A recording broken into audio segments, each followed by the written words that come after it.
अपने भजन पर बैठ जाते थे तो जो सबसे पहले बता देते थे कि ये उठा था सबसे पहले, ये इसका इसी का लंगोट सूख रहा, तो उसी की पूजा ज्यादा लोग करने लगे। और दूसरे जो लेट उठते थे उनको वो विशेष ध्यान नहीं देते थे, उसी का पूजा करनी, उसी को प्रणाम करना, उसी के पैर दबाने। तो दूसरे एक उनमें नकली था, आलसी सा आदमी, उसने सोचा भाई यू के चक्कर है, इसकी पूजा क्यों हो रही है। तो उसने पता चला कि वो बखत उठा है, इसलिए यार इनने पहचान कर रखी है लंगोट की, इसका पहले सूख क्या पावे। वो क्या करने लग गया, उन तो सब तो पहले उठा आध घंटा, और इतना आलसी था और नाव भी ना था, लंगोट ने पानी में बेकर सब तो पहले टांग देवड़ा और उल्टा ही सो जावे। तो वो उन्होंने पूछा भाई ये किसका लंगोट है, कि ये इस महात्मा का है। वो सारे उन सारे ने छोड़ देगा, उस नकली के लाग गए साथ, उस लंगोट की पहचान करके पहले कौन सा उठे रात ने। तो हम न्यो भक्ति का नाश कर लिया। तो यहां परमात्मा कहते हैं माला मुक्ति न होते है, ये मुक्ति होते है नाम। एक अक्षर बाहरा, ये उजड़ भला नगाम। कहते माला मुग्ध गंवारे को, गल में पैरा काठ। दगड़े दोजक के चल्या, लखी न सतगुरु बाटे। माला मुग्ध, इस मूर्ख ने गल में काठ पैर रखा, इतना मोटे मोटे मणिये। और दोजक, दगड़े दोजक के चला, नरक के रास्ते को पकड़ रखा है। लखी ना सतगुरु बाट, यानी सतगुरु के मार्ग का इसको पता नहीं चला। मूंड मुंडावे मूर्खा, ये कर हैं घोट में घोटे। बार भेख बनावे ही, अंदर गिन अनगिन खोटे। ये मूंड मुंडावे मूर्खा, यानी उस तरह फिरा लेते हैं, कचकोला कोरा कटवा लेते हैं। और कर मूंड मुंडावे मूर्खा, और कर हैं घोट में घोट। और बाहर भेख दिखावे ही, बाहर तजनो दिखे बड़ा महात्मा होगा, अंदर अनगिन खोट। केले की कोपीन है, ये फूल पान पल खाही। नर का मुख नहीं देखते, जो बस्ती निकट ना जाई। एक समय इस दास को ये ज्ञान प्राप्त हुआ, तो हम अपने ऑफिस में बैठ के फिर तो हमारे पास एक यही चर्चा हो जाती है, जो भी जिसने हमारी बात सुनाई थी उसको चर्चा शुरू कर देते थे। तो उनमें से एक कहने लगा कि नहीं आपने संत तो देखे नहीं है। मैंने बताया मेरा ऐसे ऐसे गुरुजी हैं, उनसे मैंने दीक्षा ली है। तो वो एक कहने लगा आपने संत तो देखे ही नहीं है। दूसरा मेरा साथी कह रहा था, मैं कैसे होते हैं भाई, कि मैं एक बार ऋषिकेश गया हुआ था, हरिद्वार से आगे, और वहां एक आगे जंगल है, 1 किलोमीटर आगे चल के साइड में, और वहां एक महात्मा रहता है, और वो केवल एक लंगोट बांधता है केले के पत्तों की। जंगल में रहता है, और जंगल में इतना गहरा चला जाता है, आदमी के तो दर्शन भी नहीं करता वो, और जय उसके दर्शन हो जाए तो बेड़ा पार हो जाता है। तो बहुत से लोग वहां इकट्ठे हो रहे थे, तो मैं भी जाकर बैठ गया, उनसे पूछा ताछी की, तो उन्होंने बताया कि एक महापुरुष रहते हैं यहाँ पर, और वो कभी कभी यहाँ दिख जाते हैं विचरण करते हुए, तो हम उसके दर्शनार्थ बैठे हैं, हो सकता हमारे भाग जाग जा। लेकिन वो जब भी कोई आभास होता है तो भाग कर अंदर गुफा गहरी जंगल में भाग जाता है, आदमियों को दर्शन नहीं देता। तो कहने लगा कि एक बता रहा था कि मैंने एक दिन थोड़ी सी दर्शन हुए थे, बस एकदम फिर वो पीठ फेर कर भाग गए, बस उस दिन थोड़ी सी कसर रह गई, ना बेड़ा पार हो जाता। तो उसी आस में 20-30 आदमी बैठे थे वहां। अब इस परमात्मा के ज्ञान से वो निर्णय होगा कि वो के था, वो कौन था। है उसके क्या कहते हैं सुख संवेद में, केले की कोपीन है, वो फूल पान फल खाही। केले के पत्ते की तलंगोट बांध रखा है, ऐसे बैरागी त्यागी महसूस होते हैं, और फूल पत्ते और फल खा के गुजारा करते हैं, और बस्ती के निकट नहीं जाते, आदमी का मुंह भी नहीं देखते। ऐसे त्यागी बैरागी, उनको संसार एक समर्थ संत मानते हैं। अब उसका पैमाना दिया है सुख संवेद में। केले की कोपीन है जो फूल पान फल खाही, नर का मुख नहीं देखते जो बस्ती निकट नहीं जाही। वो क्या है? वो जंगल के रोज है जो मनुष्यों बिद के जाही, निस्तिन फिरो उजाड़ में न्यो परमात्मा पावे नाही। कैसा पैमाना दे दिया? वो जंगल के नील गाय हैं, रोज हैं जो आदमियां देख कर भाग जाए, फदड़ फदड़ कर पता नहीं कहां जाकर डटे। ये जंगल के रोज है, जब नाम से मोक्ष होगा, इन बकवादों से होगा। ये जंगल में पशु सारे नंगे फिरे और भाग जाते हैं, मर्ग भी भाग जाते हैं आदमी से डर के। फिर इसका समाधान बताते हैं। डेरे डंडे खुश रहो, ये खुसरे लेना मोक्षे। दरु प्रहलाद पार उतर गए, फिर डेरे में क्या दोष। परमात्मा देखो, और तो उदाहरण उनके पास था नहीं जब ये ज्ञान मालिक दिया करते थे।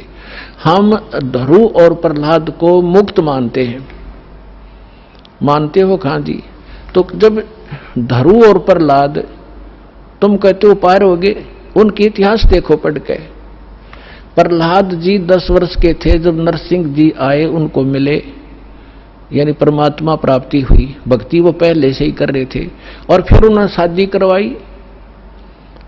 और जो राजा बलि था, जिसने वो 100 अश्वमेध यज्ञ करी थी इंद्र की गद्दी प्राप्त करने के लिए, और जिसके लिए भगवान आए थे 52 रूप बना के, तो वो प्रहलाद का पोता था, बैलोचन का लड़का था।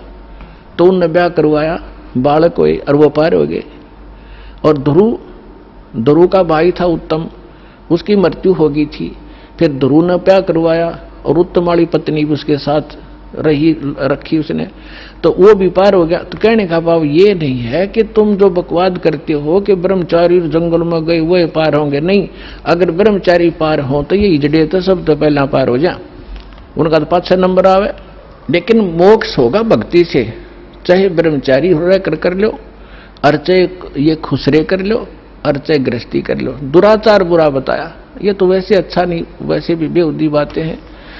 तो कहने का भाव है भक्तों के तो वैसे सतर के काम नहीं है। तो इस प्रकार क्या कहते हैं? डेरे डांडे खुश रहो, डेरे डांडे खुश रहो, खुसरे लेना मोक्ष। और दुरुपर लाद भी पार हो गए, फिर गृहस्थी में के दोष। अपने आत्माओं ये नो काम बिगाड़े हैं। एक बार गरीबदास साहिब जी जब परमात्मा से परिचित हो चुके थे और अपना ज्ञान प्रचार भी करते थे, कोई उसके उनके पास आ जाता था तो ज्ञान भी देते थे, दीक्षा देते थे, केवल सिंपल सी, ये मूल ज्ञान नहीं देते थे। फिर भी उनसे बहुत राहत मिलती थी, वो समर्थ थे, आशीर्वाद से भी लाभ देते थे, संसारिक सुख दिया करते। तो उन एक आपको बताता हूं इनकी कैसी दुर्गति होती है। जग जाने यो बंदगी कराइए बोए सोल बबूल। एक बेरी गांव है रोहतक जिले में, अब वो जन्म हो गया। तो वहां का उस गांव का एक व्यक्ति था हरलाल नाम का, और वो धार्मिक व्यक्ति था घना।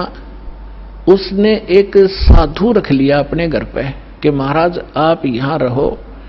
उसके लिए एक चौबारा बनवा दिया ऊपर, आप यहां रहो, हमने सेवा मिल जाएगी, हमारे कर्म बन जाएंगे, आपकी भक्ति बन जाएगी। आपने भक्ति करनी है, आप बाल ब्रह्मचारी हो, घर छोड़ रखा, कहाँ भाई, ठीक है, होगी सेटलमेंट। उसका ऊपर चौबारा बना दिया, एकांत में उसको बढ़िया भोजन दे सुबह शाम, और वो अपना भजन करे, जैसा भी वो सोच रहे थे भजन करे। और वो भजन उसके पास भक्ति थी ये नहीं हुआ। तो क्या हुआ कि वो क्या करता था, बढ़िया माल खावे और आप खावर सो जावे, या जिसी भक्ति थी अटपट की वो साधना करे थोड़ी बहुत देर, वो भक्ति मोक्षदायक थी नहीं। तो क्या हुआ, कुछ दिनों के बाद उस संत की मृत्यु होगी, अंतिम संस्कार कर दिया। तो पहले क्या करते थे कि गांव के जो किसान लोग थे बैलगाड़ी रखा करते थे, और ट्रांसपोर्ट का जो काम होता था आजकल ट्रकों से होता है, पहले बैलगाड़ियों से करा करते थे। तो बेरी से और इधर नजफगढ़ साइड में जाया करते थे, वो अपनी उस मंडी से सामान लाते थे, जैसे वहां से गुड़ ले आए, बूरा ले आए, इधर से बाजरा ज्वार ले जाते थे भर के, ऐसे वो ट्रांसपोर्ट करते थे। एक दिन गरीबदास साहिब जी उसी रास्ते पर, जो रास्ता गांव छुड़ानी से होकर बेरी से और आगे जाता था नजफगढ़ साइड में, तो वहां कुआं था एक, उस कुएं पर बैठ कर गरीबदास जी स्नान कर रहे थे।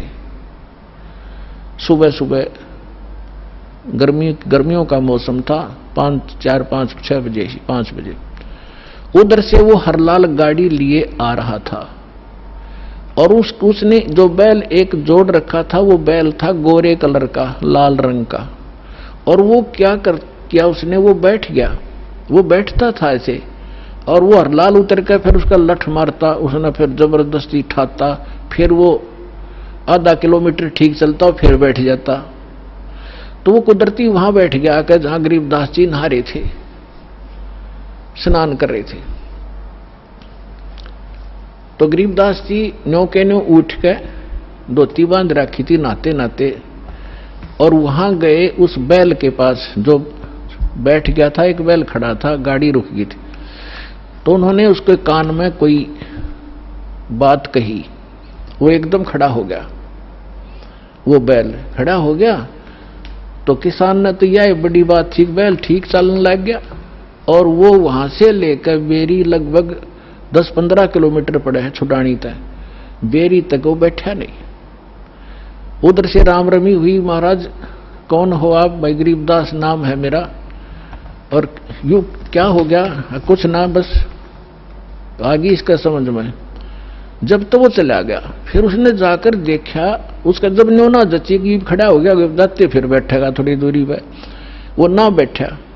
तो फिर उसने पता करा भाई वो बैल ही इतना, इस दूसरे तो भी आगे चल रहा है, तो इतना तेज चल रहा है, क्या चक्कर है? उसने क्या कर दिया इसके कान में? तो वो वापस आया, जब उस गांव में रुक गया और पूछा वह गरीबदास कौन है? वो कुदरती परमात्मा वहीं आगे स्नान, वो गरीबदास जी उसी टाइम से स्नान, उसने नहीं सोचा इस टाइम से आया कर वो नान भगत और वहां मिल लेगा। तो जब वो स्नान करना, पता था भगत किस लिए आ रहा है, वो तो परमात्मा से परिचित हो चुके थे।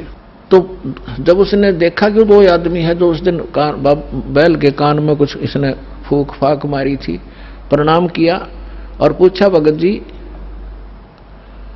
आपने इस बैल के कान में क्या बोल दिया? ये तो उसके बाद डटा नहीं डटता और ना बैठता, आप तो वे पहुंचे हुए महात्मा हो। अब इतना गरीबदास जी का उसमें ज्ञान इतना था नहीं, क्योंकि हम घर का जोगी जोगड़ा और बाहर का जोगी सिद्ध, ये तुम्हारी पुरानी आदत है। तो गरीबदास जी ने कहा कि अब बैठ जा, बताऊंगा क्या कह दिया मैंने। आपके घर में चौबारे में एक बाबा जी रहा करता, संत भगत अखा जी रहता था। कहाँ गया वो? तो उस अरलाल भगत ने, किसान था वो जाट, उसने बताया जी वो तो मृत्यु को प्राप्त हो गया, 4-5 वर्ष हो गए। परमात्मा ने कहा कि ये बैल ओए है तेरा बाबा जी, इस नकली पर भक्ति बनी नहीं, सत साधना इसके पास थी नहीं, यू खावा था सोवा था, नकली डड़े डोया था, कंकर पत्थर कट्टे करे, साधना ठीक नहीं थी। ये वही बाबा जी है, वो भगत जो घर छोड़ कर चला गया था, ब्रह्मचारी भी था, बैल बनकर गाड़ी खींच रहा है, क्योंकि तेरा खा रखा था इसने, पूरा करना पड़ेगा वापस। मैंने इसको ये कहा भाई भगत जी, चाहे तो लठ खा के इसका दे दे और चाहे अपना स्वभाव पूरा कर दे, पूरा करे पीछा छूटेगा तेरा। इसका समझ में आ गई, अब ये तेरे पूरे करेगा। अब पुणात्मा देखो, अब जो भी कोई साधना कर रहे हैं वो हैं परमात्मा के बच्चे, किसी ना किसी जन्म में वो मालिक के साथ रहे। आगे साधना नहीं मिलती तो वो 84 लाख योनियों में चले जाते, और परमात्मा ने वहां भी दया करा दी अपने गरीबदास जी के माध्यम से। अरलाल का मन फेर दिया कि अभी भगत था यो, और यू बैल बन गया, इसकी दुर्भाग्य। पर आज के बाद इसने मैं गाड़ी में नहीं जोड़ूंगा, अलग से बांध दिया, चारा चरावे और बैठे रहे। देख परमात्मा ने भगत की वहां भी रक्षा कर दी और सुविधा दे दी, लेकिन भक्ति बिना क्या बने? अगला जन्म उसका सूर का होगा, फिर क्या सुविधा देंगे? तो पुण्यात्माओं, ये सौभाग्य आपका, आपको अनमोल रत्न मिल रहा है, इसने संभाल कर रखियो।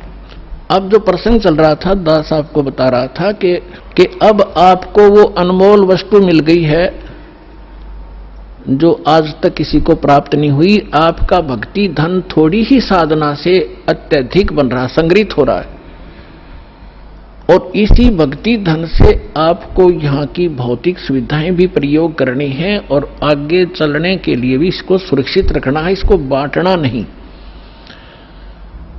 अपने आत्मा कुछ दिनों के बाद जिसने 1-2 वर्ष साधना या कर ली भगवान की सत साधना, तो आपका जो भक्तिहीन हो जाओगे, आप किसी को आशीर्वाद दे दोगे ना, वो भी फलने लग जाएगा। आपके पंचर हो जाएगा और उसमें हवा भरने लग जाएगी, आप भी डाउन हो जाओगे, यही रह जाओगे। आपकी गाड़ी खड़ी हो जाएगी और उसने उसका लाभ होना नहीं, क्योंकि दोनों को फुल एयर चाहिएगी टायर में आगे गाड़ी बढ़ाने के लिए, और वो अलग सिस्टम है जो दास आपको दे रहा है। इससे पंप सारे भरो और अपनी गाड़ी चलाओ। एक दूसरे मूर्ख होगा जो अपने टायर में दूसरे के टायर में हवा भरे, दोनों कंडम हो जाओगे। तो इस साधना से हम ऐसे बिगड़ जाते हैं।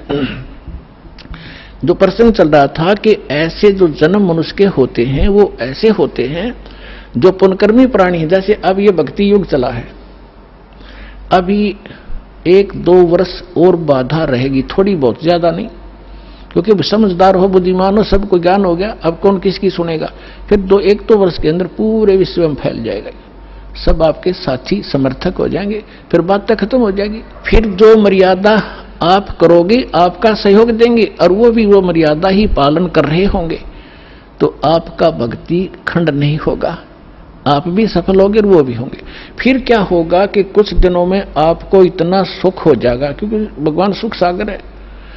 तो ये सावधानी बरतना कि इस सुख में परमात्मा से दूर ना होना, क्योंकि ये सुख मालिक से दूर करता है, और उसको होगा जिसका नाम खंडित हो जाएगा। या सांसारिक सुख, जैसे किसी व्यक्ति का नाम खंडित हो गया या किसी कारण से उसने नाम त्याग दिया, 2-3 वर्ष साधना करके वो चला गया, अब उसको फिर भी सुख हो रहे हैं और वो भक्ति भी दूसरी करने लग गया, या भी छोड़ दी है, या यही मंत्र कर रहा है, उसने आना बंद कर दिया है, तो वो कनेक्शन तो कट गया। आगे चार्जर नहीं है उसका, लेकिन पिछला चार्ज जो बैटरी है वह काम कर रही है। अब वो काफी अच्छा चार्ज हो गया तो घने दिन भी काम कर देगी, लेकिन वो ये सोच रहा होगा कि मेरा क्या बिगड़ गया। अब फिर बिगड़ेगा, जब ऐसा बिगड़ेगा कि किसी प्रकार समझ में नहीं आएगा उसके। अब इतना ज्ञान दिया जाता है, मैं कोई बालक नहीं या वैसे थूक बिलो हूं, कोई लालच हो मुझे। 2 रोटी भगवान ने दे रखी थी, जेई की नौकरी थी, बढ़िया काम चल रहा था, परमात्मा ने पहले भी